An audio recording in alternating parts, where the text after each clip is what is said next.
매일 성경과 함께하는 오늘의 큐티 시간입니다.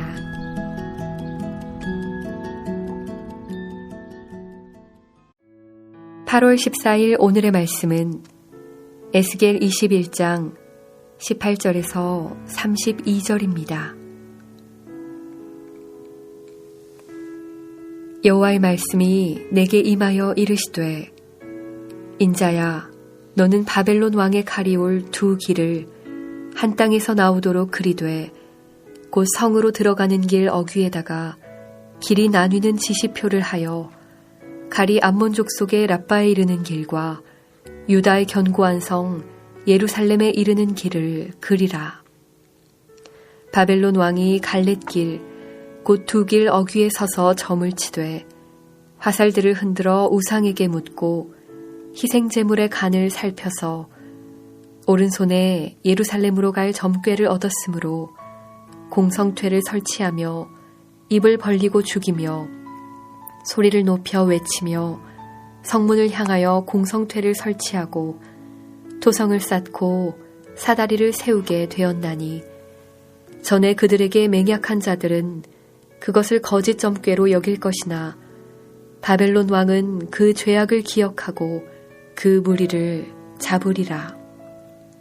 그러므로 주 여호와께서 이같이 말씀하셨느니라. 너희의 악이 기억을 되살리며 너희의 허물이 드러나며 너희 모든 행위의 죄가 나타났도다. 너희가 기억한 바 되었은즉 그 손에 잡히리라. 너 극악하여 중상을 당할 이스라엘 왕아, 내 날이 이르렀나니 곧 죄악의 마지막 때이니라. 주 여호와께서 이같이 말씀하셨느니라. 관을 제거하며 왕관을 벗길지라. 그대로 두지 못하리니 낮은 자를 높이고 높은 자를 낮출 것이니라.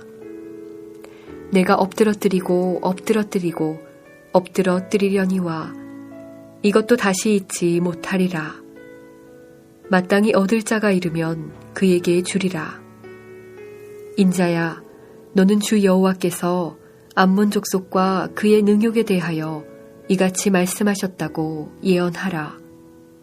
너는 이르기를 칼이 뽑히도다, 칼이 뽑히도다. 죽이며 멸절하며 번개같이 되기 위하여 빛났도다. 내게 대하여 허무한 것을 보며 내게 대하여 거짓 복수를 하는 자가 너를 중상당한 악인의 목 위에 두리니, 이는 그의 날 곧 죄악의 마지막 때가 이름이로다. 그러나 칼을 그 칼집에 꽂을지어다.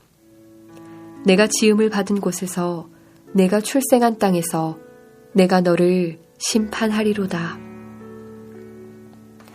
내가 내 분노를 내게 쏟으며 내 진노의 불을 내게 내뿜고 너를 짐승 같은 자, 곧 멸하기에 익숙한 자의 손에 넘기리로다. 내가 불의 섭과 같이 될 것이며 내 피가 나라 가운데 있을 것이며 내가 다시 기억되지 못할 것이니 나 여호와가 말하였음이라 하라.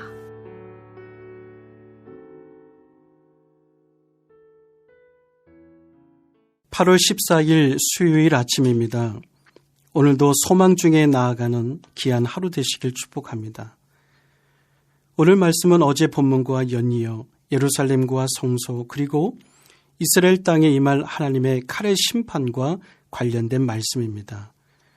먼저 18절에서 27절은 하나님의 심판 수행자로 세워진 바벨론에 의한 유다와 예루살렘의 멸망에 대해서, 그리고 28절에서 29절은 요단 동편의 암몬 족속에 대한 심판 예언을, 그리고 마지막 30절에서 32절은 하나님의 심판 수행자였던 바벨론의 마지막 최종적 운명에 대해 말씀하고 있습니다. 먼저 18절에서 27절을 보시면 하나님께서 에스겔에게 또 한 번의 표적 행위를 행하라고 말씀합니다. 길의 한 유형을 만들 때 바벨론에서 출발하여 계속하다가 어느 한 곳에서 길이 두 갈래로 갈리도록 하고 거기에 방향 표시판을 세울 것을 말씀합니다. 한 길은 암몬의 랍바에 이르는 길에, 또 다른 길은 유다의 예루살렘에 이르는 길에 각각 표시토록 하셨습니다. 이제 표시된 그 길을 따라 하나님의 심판 수행자로 심판의 칼을 넘겨받은 바벨론 왕이 요단 서편의 땅인 예루살렘을 심판하게 될 것이라고 말씀합니다. 더 나아가 암몬 족속 역시 하나님의 심판의 칼에서 벗어날 수 없음을 말씀합니다. 바벨론 왕이 암몬과 유다 가운데 어느 쪽을 먼저 공격할지를 결정하기 위해 세 종류의 점괘, 곧 화살을 흔드는 방법과 드라빔 우상에게 묻는 방법, 그리고 마지막으로 희생제물의 간을 살피는 방법으로 점괘를 보는데 그 모든 점괘의 결과가 유다와 예루살렘을 먼저 공격하는 점괘가 나오게 될 것이라고 말씀합니다. 이는 다른 곳보다 예루살렘에 칼의 심판이 먼저 임할 것임을 보여주는 말씀입니다. 바벨론 왕이 비록 자신이 믿는 신들을 의지하여 구했지만 하나님께서는 그 헛된 점괘를 통해 바벨론을 들어 이스라엘을 향하게 하셨던 것입니다. 예루살렘 주민들은 바벨론 왕의 이런 점괘가 거짓에 불과하다고 여기겠지만 그 점괘를 얻게 하신 이가 바로 하나님 자신이라고 말씀합니다. 예루살렘 사람들이 죄가 있으므로 그들에게 심판을 내리시기 위해 하나님께서 바벨론 왕에게 그런 점괘를 얻도록 하셨다는 것입니다. 예루살렘으로 가는 점괘를 얻은 바벨론 왕은 예루살렘의 성벽을 허무는 공성태를 설치하고 높은 성벽을 올라갈 수 있도록 거대한 토성, 흙, 언덕을 쌓고 높은 사다리를 설치할 것이라고 말씀합니다.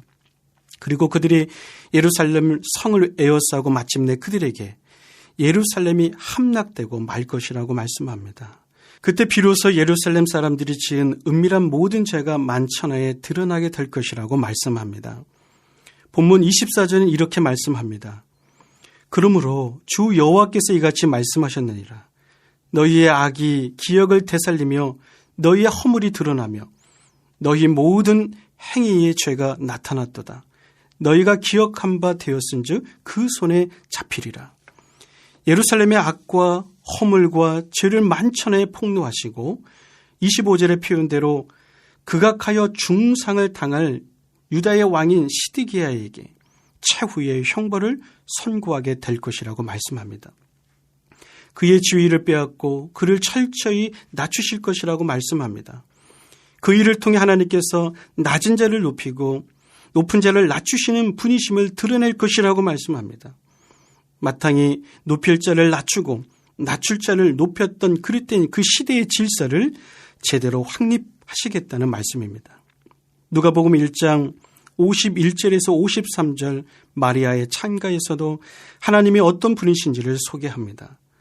그의 팔로 힘을 보이사 마음의 생각이 교만한 자들을 흩으시고 권세 있는 자들을 그 위에서 내리치셨으며 비천한 자를 높이셨고 줄이는 자를 좋은 곳으로 배불리셨으며 부자는 빈손으로 보내셨도다. 마지막 날 그리스도께서도 다시 오셔서 틀어진 혼돈을 제대로 잡으시고 완전한 질서를 세우실 것입니다. 본문 27절은 엎드러뜨릴 것이라는 말씀을 3번이나 반복적으로 표현합니다. 이는 다시 일어서지 못하도록 완전히 폐허가 되게 하시겠다는 하나님의 의지의 표현임을 보여줍니다. 하나님 앞에서 겸손히 반응하는 삶이기를 소망합니다.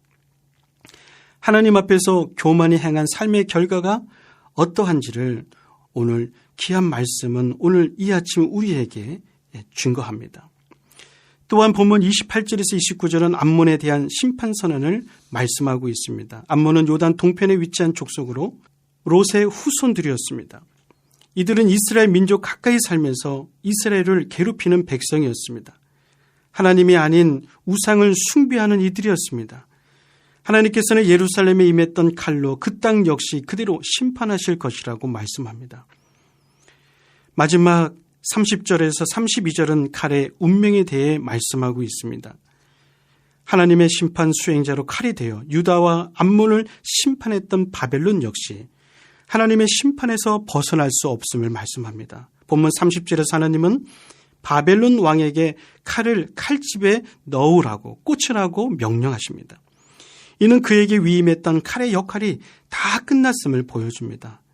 영원할 것 같이 호령했던 나라였지만 그 나라 역시 흔적조차 찾을 수 없는 나라가 될 것이라는 것입니다. 하나님 앞에서 언제나 겸손을 잃지 않는 우리의 삶이기를 원합니다.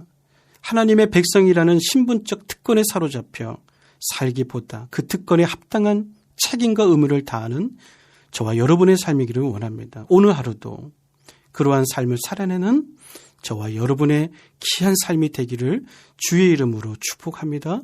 다 같이 기도하겠습니다. 하나님 아버지, 하나님 앞에서 언제나 겸손을 잃지 않는 저희들이 되기를 원합니다. 하나님의 백성이라는 특권에 사로잡혀 살아내야 될 삶의 순종을 잃어버리는 저희들이 되지 않도록 저희를 인도하여 주옵소서. 매일같이 주시는 말씀에 언제나 겸손히 반응하게 하시고 늘 서 있는 삶의 자리에서 하나님의 하나님 되심을 인정하는 우리 모두가 되기를 원합니다. 오늘 하루도 그러한 삶이 되도록 저희를 인도하여 주옵소서. 예수님의 이름으로 기도드립니다. 아멘.